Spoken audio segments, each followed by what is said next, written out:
Hello student most welcome to Narayan biology classes. और student आज की जो क्लास है, इस क्लास में हम जो कुछ इम्पोर्टेंट जेनेटिक डिसऑर्डर होते हैं या क्रोमोसोमल डिसऑर्डर पाए जाते हैं उनके बारे में स्टडी करेंगे, जिसमें से फर्स्ट है डाउन सिंड्रोम। और डाउन सिंड्रोम क्या है इसके बारे में हम जानेंगे। डाउन सिंड्रोम भी एक जेनेटिक डिसऑर्डर है जो कि एडिशनल कॉपी ऑफ क्रोमोसोम के प्रेजेंस होने की वजह से होता है। ये ह्यूमन में देखने को मिलता है और इस कंडीशन में 21 नंबर ऑफ जो क्रोमोसोम है उसमें एडिशनल क्रोमोसोम माने और अधिक chromosome, one pair of chromosome बढ़ जाते हैं, जिसकी वजह से ये डिसऑर्डर हो जाता है।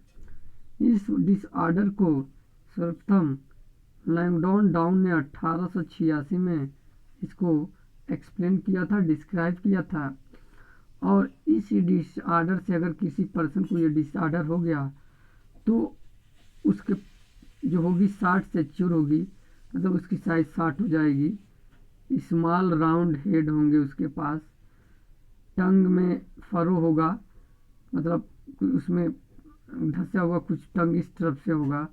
माउथ उसके पार्सली हमेशा ऊपर रहेंगे, हमेशा उसके माउथ ऊपर रहेंगे। जो पाल्म है, हथेलियाँ हैं, वो बहुत चौड़ी होंगी और ये जो पाल्म है वो सीज करेंगे किए हुए होंगे। इसके साथ साथ उसके अंदर मेंटल डेवलपमेंट बहुत ही कम होगा। ये कुछ कैरेक्टर हैं जो डाउन सिंड्रोम वाले पर्सन के पास देखने को मिलते हैं। नेक्स्ट जो सिंड्रोम है वो सिंड्रोम है आपका क्लिफिंटर सिंड्रोम। और क्लिफिंटर सिंड्रोम भी एक जेनेटिक डिसऑर्डर है और इसमें भी additional number of copy of x chromosome आके जुड़ जाता है।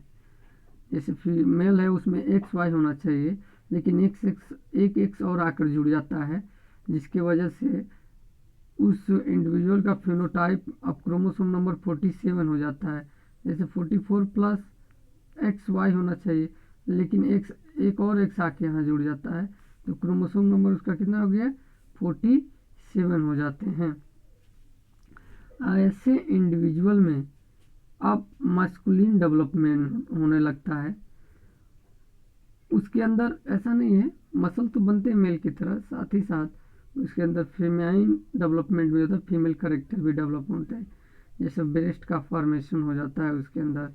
उसके साथ ही साथ ये अदर भी जो करेक्टर्स हैं वो रिप्रेजेंट करने लगता है, लेकिन ये क्या होता है, स्टेराइल होता है। They are not able to reproduce, इसमें रिप्रोडक्शन करने की एबिलिटी नहीं होती है।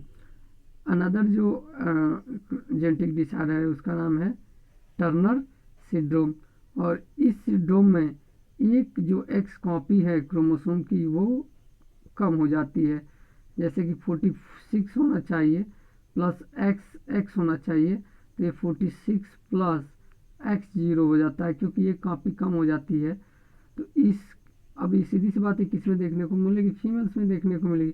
तो जो ये सिर्फ जो फीमेल होती है जिसमें ये डिसऑर्डर देखने को मिलता है, टर्नर सिंड्रोम वाले, जो ऐसी फीमेल स्टेराइल होती है।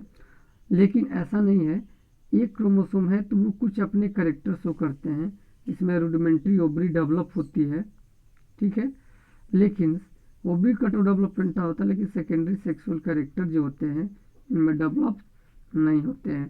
तो ये हम कह सकते हैं कि जो टर्नर सिंड्रोम है, क्लिफिंटर सिंड्रोम है, क्लिफिंटर सिंड्रोम को हम मेल ट्रांसजेंडर के लिए रिस्पॉन्सिबल मानते हैं और टर्नर सिंड्रोम को हम फीमेल ट्रांसजेंडर के लिए रिस्पॉन्सिबल मानते हैं। तो ये कुछ टर्नर सिंड्रोम है जो किसकी वजह से होते हैं, जेनेटिक डिसऑर्डर की वजह से। और जेनेटिक डिसऑर्डर किसकी वजह से होते हैं, तो क्रोमोसोमल के लॉस या गेन के वजह से होते हैं। देखिए ये जो फिगर है, ये फर्स्ट जो है वो क्लिफिंटर सिंड्रोम को दिखा रहा है या मेल ट्रांसजेंडर को दिखा रहा है। इसमें जो ब्रेस्ट का जो है फॉर्मेशन होता है, लेकिन जो इसके मेल वाले जो करेक्टर हैं उसका फॉर्मेशन नहीं होता है, जिससे कि इसमें स्टेरिलिटी बनी रहती है। ये देखिए, ये फीमेल ट्रांसजेंडर को दिखा रहा है। इसमें जो है कि फीमेल्स के ऑल करेक्टर हैं, बट इसकी जो ओवरी है वो रुडिमेंट्री है, उतना अच्छे से डेवलप नहीं होती है, और इसीलिए क्या है, ये जो है कि स्टेराइल्स होती हैं।